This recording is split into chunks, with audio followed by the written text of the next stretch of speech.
took back. How about the moment? What the man?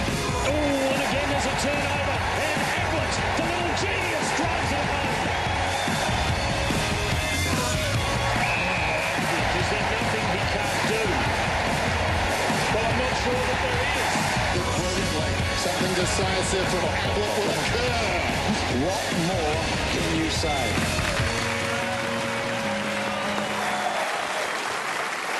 Welcome back to the Footy Show. Jimmy Stein's not far away, but we are very, very excited because this is one of the most exciting talents to burst onto the scene in many a long year. Before he turned 24, he's an All-Australian, a premiership player, played for the Big V, won a best and fairest. He's quite simply a superstar. Put your hands together for Gary Ablett Jr.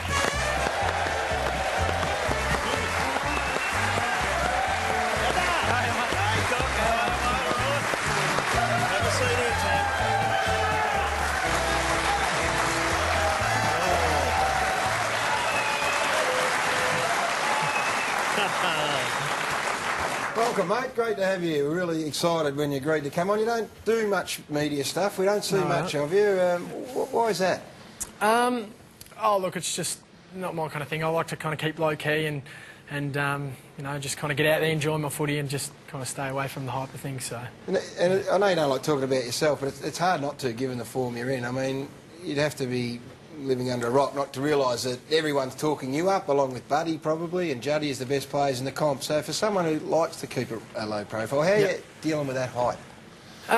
Look, mate, I don't read the papers that much, so I don't hear about it that often. But yeah, I mean, it's always a good thing to hear. But yeah, as I said, you know, I just try to get out there every week and just enjoy my footy, and whatever happens, happens. So. Can you read? On behalf of Trev and all the North Melbourne supporters, we'd like to thank you for tearing our mob to shreds Friday night, Gaz. But what about your dad? Because so much talk now about you being compared to him.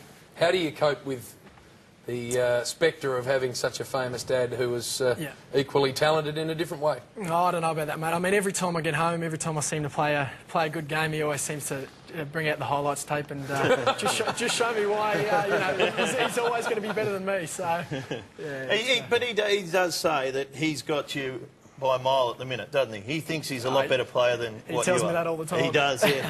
Just on that, the number 5, did you ever want the number 5? No, I didn't. When I first got down there, it was always something that I kind of wanted to get my own number and make my own name in footy. I kind of didn't want to live under his shadows, so you know, there was never any thought in my head of taking number 5. So. And he's still around, he's still involved, and he gets down there at half-time, and it's quite interesting because some of the young blokes are playing, you know, the first yearers, and Gary Senior walks in and they're playing, ready to go, you know, and they go, Gary Ablett. He's Gary Ablett. They're more excited about Gary Senior coming in and playing the game. Here he is here, of course, with Nathan and yourself after a game. And he's pretty good, doesn't he? He gets down there, he gives you any tips or anything? No, he does. He, as I said before, he always seems to be talking about his footy more than ours. But no, he does. He gets in there and just says, you know, kind of to enjoy ourselves, have fun, and just do the best we can, and that's all that matters. So. You've taken your own game to a new level, it would appear. I mean, hard to do given the year last year that you went in as Brownlow favourite, you dominated the premiership, but this year it's gone up again. And what have you done? There's this famous meeting that you had at the start of last year where you sat down with leading teams, some home truths were pointed out, and the finger was pointed at you a bit? Yeah, it was. I mean, we've got down at the club, the biggest improvement for our club has been kind of an honesty policy, and if you know, the players don't like the way maybe one of the players are acting, they let them know straight away, and that was one thing with me. A few of the players didn't think maybe I was training as hard as I should have been. I always thought I was, but they didn't think I was. And, who were they, Gary? I don't want to go into the names, but yeah, and yeah, so I come out. I've always kind of wanted to move from the forward line to the midfield, and they said, you know, if I train harder and have a good pre-season, the coaches promised me that would happen, and yeah. It's allowed you to do things. We'll have a look at, you know, some highlights. I mean, we could run this for the next 20 minutes on this year alone. It's allowed you to do stuff that we all, as footy commentators and footy lovers, sit back and just marvel at. What are the balance? How do you get the balance right in terms of you can do almost anything, but you've also got a great team ethic as well? I mean, how do you know whether to do this sort of stuff as opposed to look for a quick handball out? I mean, that comes with some confidence, surely. Yeah, it does for sure. I think confidence is a big thing. You know, I think you see a lot of young players out there with a lot of potential that never reach their potential because, you know, they haven't got that confidence to go out there and just play footy. And, you know, it's something that, you know, you kind of learn to do over the years and yeah, I just enjoy getting out there and taking people on. As they said, they wanted you to work harder and get fitter. Yep. What sort of spectrum are we talking about in fitness terms? Was it a time trial, or how much better did you get at a time trial? Because you had problems with taggers going back 2 months ago, and now you get tagged week in, week out. Crowley's probably the only one who's beaten you this year. You've beaten everyone else. So what sort of spectrum are we talking about? What sort of improvement in the running? Yeah, I think kind of just getting fitter aerobically.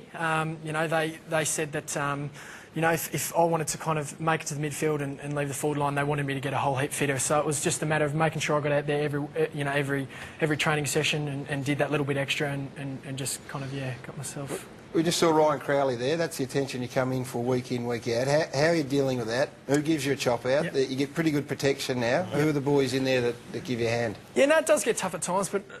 you know, there's so many players in the league that, you know, have to put up with the same attention. It's something you kind of learn to deal with. But my teammates have been fantastic to me. They always go out of their way to, you know, to put a block on for me or give me the ball or you know, help me out. So, yeah, it's just something you learn to deal with, and there's a lot of players that go through it. So your old man was reasonably capable of looking after himself, Gaz. Have you ever thought about maybe just giving one of them a clip when they're giving you that sort of treatment?